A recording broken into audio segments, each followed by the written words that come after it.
Just be yourself, be yourself, be yourself. Yeah.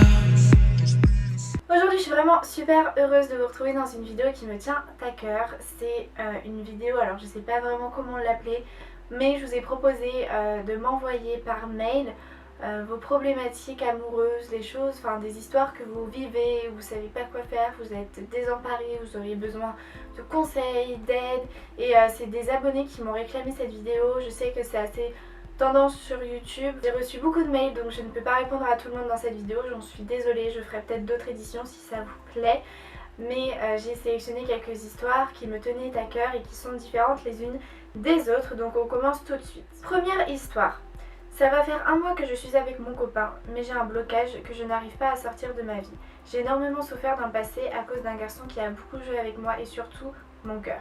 J'ai peur d'être de nouveau abandonnée et le pire, c'est que je ne suis pas encore reconstruite. Je l'aime énormément et je suis très attachée. Il a tout ce que j'aime chez un garçon. Au fond, ça me bousille ce blocage, je ne sais pas comment faire. Au passage, je te suis depuis bientôt un an, je suis totalement fan. J'espère un jour te rencontrer. Gros bisous, Garance, je t'aime beaucoup. Merci beaucoup déjà. Donc tout ça, toutes ces questions-là, toutes ces histoires-là seront anonymes, bien entendu. Ça va faire un mois que tu es avec ton copain. Seulement un mois. Donc un mois, c'est vraiment très très peu. Je comprends que voilà, forcément, une nouvelle relation, c'est beaucoup de questions, c'est beaucoup de doutes, c'est perturbant de commencer une histoire amoureuse, mais ça fait qu'un mois et c'est normal que tu aies peur, c'est normal que tu saches pas où aller, que faire, quoi dire. C'est normal que tu sois pas encore reconstruite parce que tu as perdu confiance, mais ça fait qu'un mois. Tu as vraiment le temps de t'ouvrir à lui, de lui faire confiance, etc. Un mois, c'est vraiment trop peu pour forcément te livrer à lui comme dans une relation de 5, 6, 7 mois. Donc voilà, ça c'est vraiment juste mon conseil, c'est t'inquiète, laisse les choses se faire naturellement. Parce que là, tu vas te faire tellement peur en fait que tu vas te bloquer toute seule et que du coup tu vas forcément, plus les jours vont passer, plus les mois vont passer et plus tu vas te bloquer, tu vas dire c'est pas normal, c'est une relation bizarre, c'est voilà, et ça va t'empêcher de réussir. Donc voilà, ça fait qu'un mois, t'as encore le temps. Il t'aime, il te comprendra et il t'acceptera avec ton passé dans tous les cas. Ensuite, deuxième histoire. Salut Garance, déjà si tu prends mon message, je préfère être anonyme s'il te plaît, donc pas de problème. Alors mon cas est très compliqué, cet été j'ai beaucoup trop bu et j'ai appelé mon ex qui habite à 600 km de chez moi, j'ai déménagé entre temps. Évidemment je lui ai avoué que je l'aimais encore, sauf qu'il m'a dit qu'il venait de se mettre en couple avec une autre. Du coup j'étais au bout de ma vie, lol. Mais tu vois, depuis 3 ans qu'on s'est quittés, à chaque fois qu'on se revoyait, ça restait ambigu. On s'est revus 4 mois après l'été et en effet c'était très ambigu. Je sens qu'il y a encore un truc des deux côtés. On a une relation amicale maintenant, mais moi je l'aime toujours et au fond de moi j'espère et j'ai le sentiment que nous deux c'est pas fini. Tu ferais quoi? Je l'oublie, je continue, je lui dis aide-moi parce que cette situation me fait souffrir. J'espère que tu me piocheras pour ta vidéo, sinon je t'aime extrêmement fort, tu es de loin ma youtubeuse préférée, une de tes grandes fans, merci beaucoup.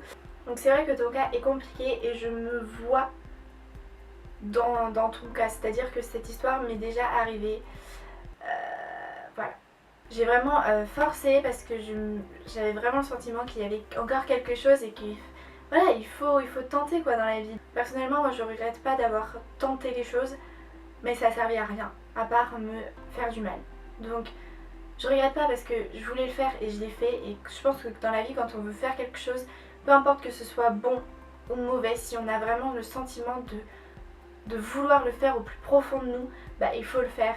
Voilà, on apprend de ses erreurs dans la vie, c'est aussi simple que ça, on apprend de ses erreurs, donc il faut en faire, peu importe. Faut juste s'écouter soi-même et si au moment même t'as envie de le faire, bah fais-le.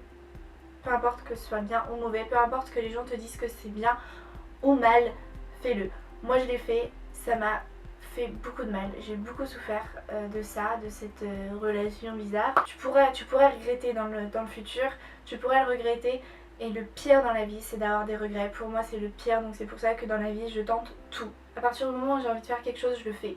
Parce que voilà, peu importe, tant pis si ça devient une erreur dans le futur, bah j'aurais appris de cette erreur et puis je recommencerai pas. Mais si tu sens au fond de toi-même, vraiment au fond de toi-même, que le mec en fait il s'en fout, c'est juste que c'est un tchatcheur et qu'il aime bien qu'il ait des filles à ses pieds, pour ta dignité meuf, laisse tomber. Après tu dis qu'il est en couple, donc que c'est ambigu malgré son couple. Donc ça c'est quand même assez étrange, et en tant que fille qui est donc officiellement en couple avec lui, je pèterais un câble et je le quitterais direct, parce que si c'est ambigu vraiment dans le sens où il montre un attachement envers toi plus qu'amical, ça veut dire qu'il n'aime pas sa copine actuelle, tout simplement. Et qu'il est perdu ce mec, donc qu'il a besoin de temps pour lui en fait.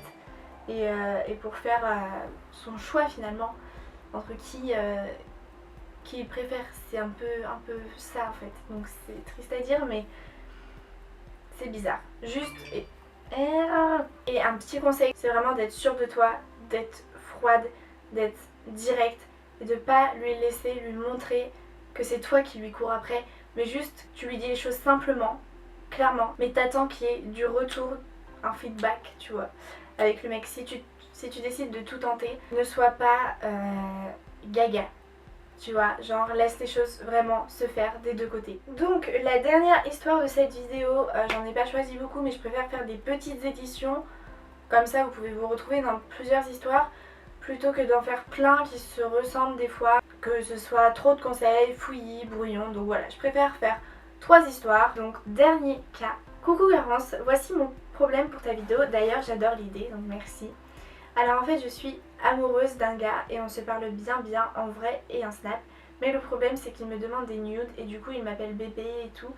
Mais par intérêt je pense, et je sais qu'il en a demandé à d'autres filles que je connais. Alors est-ce que je dois lui faire pour tenter de nous rapprocher et voir s'il y a plus entre nous ou ça craint parce que ça ne me ressemble pas. Merci de ton aide en tout cas, franchement j'adore tes vidéos, tu es magnifique, bonheur avec ton copain. Merci beaucoup. Alors franchement quand j'ai lu ça, ça m'a fait vachement de mal. Parce que, enfin ça m'a beaucoup touchée parce que je me suis dit mais c'est horrible d'abuser des gens comme ça. Enfin moi pour moi c'est clairement pas normal quoi.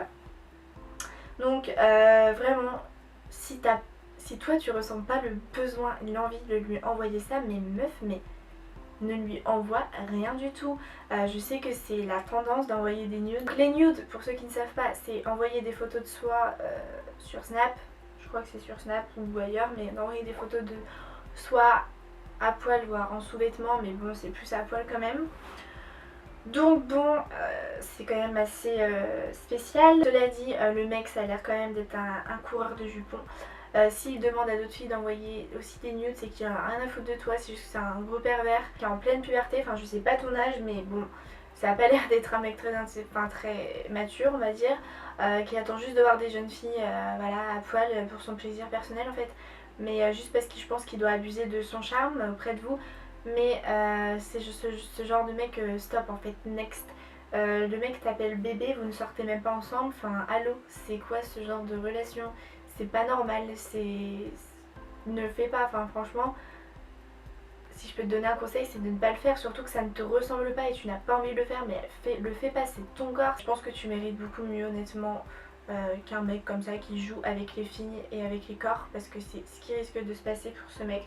Donc s'il te redemande un nude, clairement dis-lui mais en fait mec, si t'as envie de voir une meuf à poil, va sur YouPorn. Enfin c'est quoi ces mecs en chien quoi? Allô, ça ne s'arrange pas, les amis des générations ne s'arrangent pas, au contraire. Et en plus de ça il y a aussi un danger sur Snap ou ailleurs, quand on voit une photo de toi à poil ou quasiment, faut savoir que le mec à tout moment il peut screener la photo.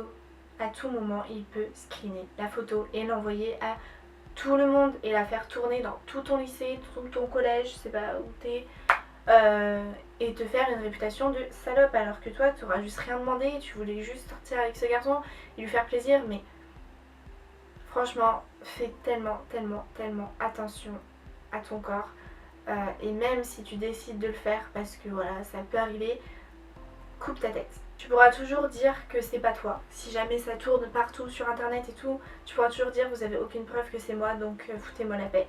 Alors que si à ta tête c'est déjà beaucoup plus embêtant et on peut modifier des choses, on peut... Voilà, c'est facile de retoucher une photo, donc par exemple voilà, si à ta tête et que t'es en sous-vêtements, bah, on peut t'enlever tes sous-vêtements, te modifier, te faire toute nue, enfin il y a tellement de choses qui sont possibles avec le numérique, donc... Déjà, coupe ta tête si tu décides de le faire, mais moi je te déconseille de le faire, ne le fais pas ce mec, ça a l'air d'être juste un gros porc, donc next le quoi. Donc voilà tout le monde, c'est la fin de cette vidéo, j'espère qu'elle vous aura quand même plu, que ça vous aura un petit peu aidé. Je referai une édition si vous me la réclamez, donc n'hésitez pas à me dire si vous aimez le concept par des likes. et des partages et puis voilà, des commentaires. Sur ce, je vous fais de gros bisous, merci de m'avoir envoyé tous ces messages et bon courage à vous toutes. Mais dites-vous que les femmes sont fortes et sont plus fortes que vous surmonterez toujours la douleur par la force, par l'intelligence que nous possédons. Donc voilà, je vous fais plein de gros bisous et je vous dis à très vite pour une prochaine vidéo. Bye.